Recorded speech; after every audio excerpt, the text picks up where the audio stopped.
Hey man.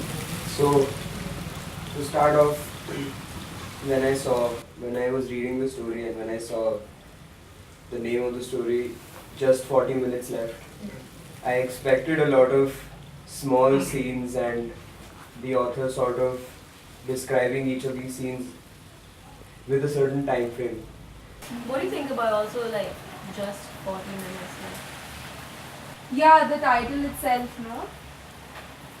I don't know. Maybe it's like the 40 minutes, last 40 minutes of your life. Which What would it be? Yeah. Oh, yeah. When I was reading it, I had a certain image in my mind, like with what's going on. I was very different from what actually happens in the film, in the story, according to my, like what the image forms.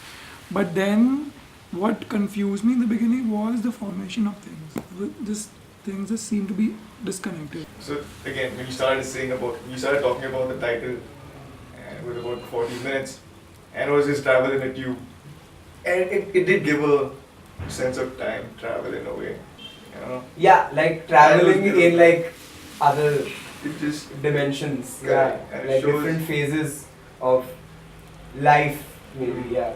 So the entire story just kept like, flashing There are a and lot of like, dynamics in the story. yeah. Like everything's happening so fast and everything is changing like to a huge extent.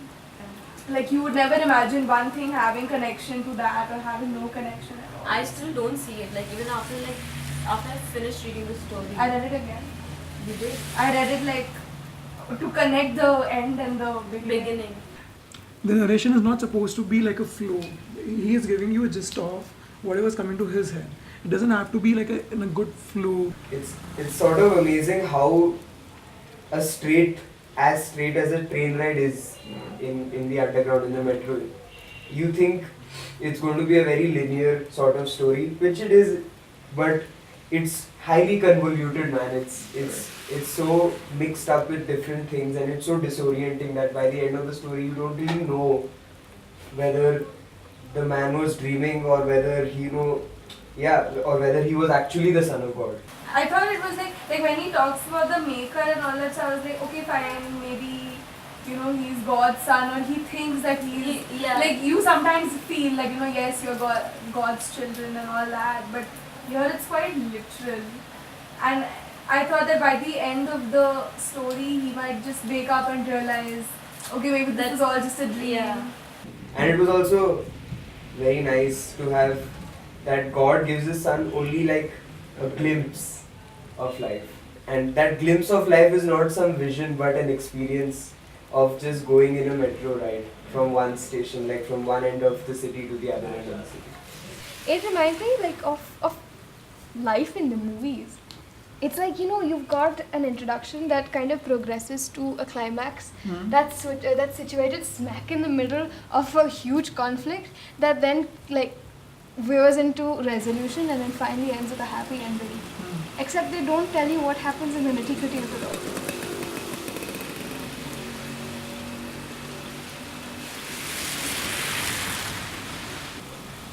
I also like how the role of God, Father, is in certain aspects is very devilish, man.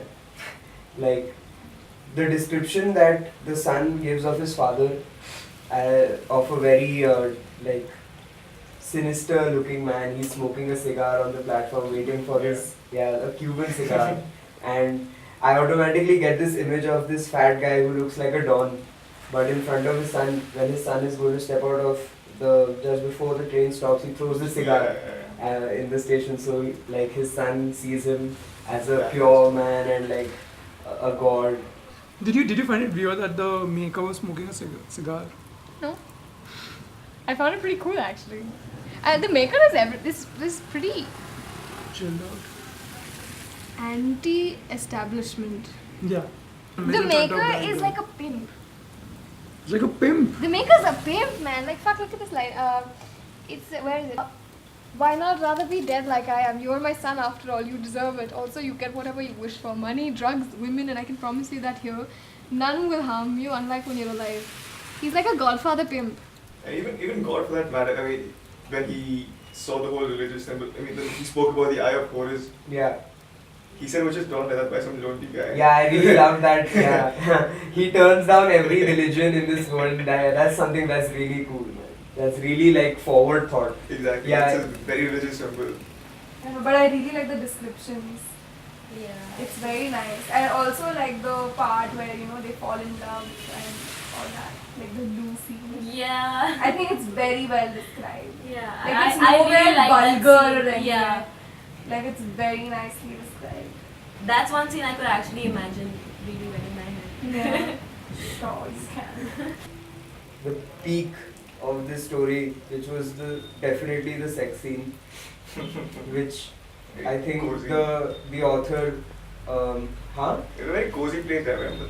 With that moving tube bathroom. Yeah, very cozy. Yeah. Yeah, like just how the scene just progressed. So natural, Spontaneous. man. So Yeah, yeah. spontaneous. Like he goes there and he's like, should I like ask her? And then he's like, oh, it's vacant. Does this mean something? And then yeah, man, and like from the perspective of the Son of God, for whom it's like totally new experience. He's probably never experienced this before, and he did something like he's joining the torch. It's really beautiful for God, for us to see God doing something like that. From the beginning, I he think just this wanted guy to was feel. just very new at everything. No, I thought it wasn't new at everything.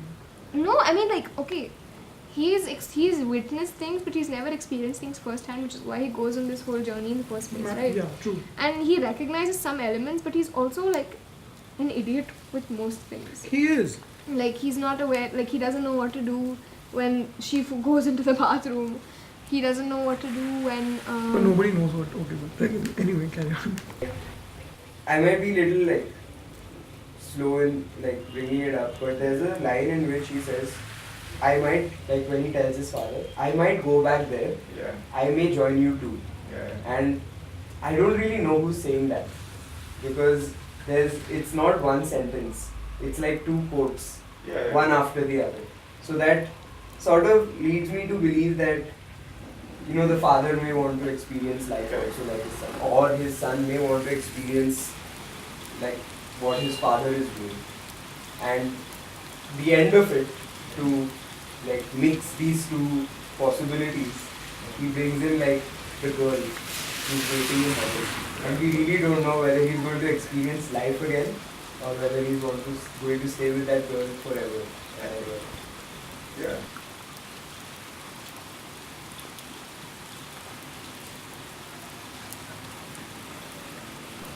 There is a conclusion. There's There's no a definite conclusion in this. There's no conclusion. Yes, he is. Okay, what's the conclusion? His wife dies, he dies, he meets the maker once again, they walk into the He- sunset. That is the Wait, conclusion. that's the conclusion you said. That is it. That's the end of his life. That doesn't mean that's his conclusion. The end of a life is a conclusion, How Ishan. is What it? are you saying? End is synonymous to conclusion. It's a conclusion. That's a straight conclusion. No, how? I don't see it as a conclusion because when I see the story, I just feel like there's this phenomenon that happened, and the person who was talking about it, like the narrator, he didn't define it as a conclusion in the sense that, you know, this is what I feel. He just narrated whatever happened, and it's like this is the end of my journey right now because the 12th station is coming. That is what I meant by conclusion. So that's not how I see the conclusion. These things can actually be debated, but then at the end of the day, it's a story and it's like open to whatever the author wants it to be, yeah, or whatever you want it to be if you interpret it. I think as of now, what we're discussing is also like what we felt by reading the story. But if I have to get into the details, I won't be able to because it's not clear in my own head. I know exactly what happened, but I won't be able to like put it in like words and tell you. Yeah.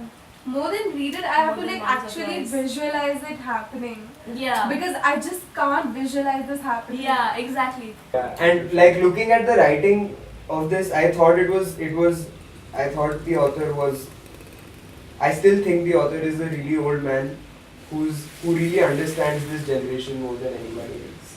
And yeah, he was really able to recreate that atmosphere of a train journey. Yeah. So yeah, I could feel the sweat like of the person. If I would walk in, I could like I've traveled in metro, so I know that when it's crowded, you can really smell the sweat. And I could, it sort of reminded me of the time when I've traveled in the metro, and yeah, so it was a very weird experience contextualizing such a fantasy into a metro. It's like some Bollywood film where suddenly something's just like coming and like flying off and going. I thought it was more of a Hollywood thing, not Bollywood, because Bollywood at least you have a context. Okay, man, this guy's gonna come and like I don't know, like stomp his leg into the ground and something Something will fly, yeah. But it's not even that. I found it really close to Hollywood, like. So there's this That's idea like a that he carried with himself that he Yeah. might find a girl, or I don't know, he might find I some think it's more romance like on the way. he was questioning what the gist of life was in the beginning, Yeah, and and he he's guessed it. yeah, it's like He he finds got something himself. that he could get attached to. He had a certain idea of what he wanted out of life. He wanted to feel something out of life, and that's why this event of having sex with Vienna was the most important part. Was the gist of life for him. Like what happened to him, you wish for like, you sit next to him is perfect. Yeah. But then you go on airplanes or bus rides and it never fucking happens. That's just... you wish, Like God is please, special, please. like yeah, what is this? I felt like, yeah, in some ways it did feel like it doesn't happen to everyone. Exactly. Like no one sits in a tube and falls in love with the person that they're sitting right next to. Like, and God was like so fortunate to even have a girl who was beautiful and who looked like gorgeous, and yeah, and it happened at first sight. So that I felt could have been realized in a more real way, yeah, in a more human way. But even though the story is absurd, I like it. There's some really weird. I don't know. There's some really nice weirdness about it that I like. I think I like the fact that I didn't understand much, like what's happening. But there's still But some I- vague But I connection, really yeah. enjoyed reading it, and I really liked the bits and pieces of those different situations that don't connect, but they are in the right flow that you don't realize when you've shifted from one topic to another. See, the story can always move beyond what it is. So these So, like, stations and events yeah. are used to bring out an idea which never ends. Yeah, I'm There's so okay. much Look left at it to the this way. use- I'm agreeing with you in that sense. Okay, look at it this way. A story never ends. Yes, it only ends because the author chooses to stop. Yes, but the author chose to stop here. So for us, right now, the story is at its end. We can imagine what happens, but the author chose to stop.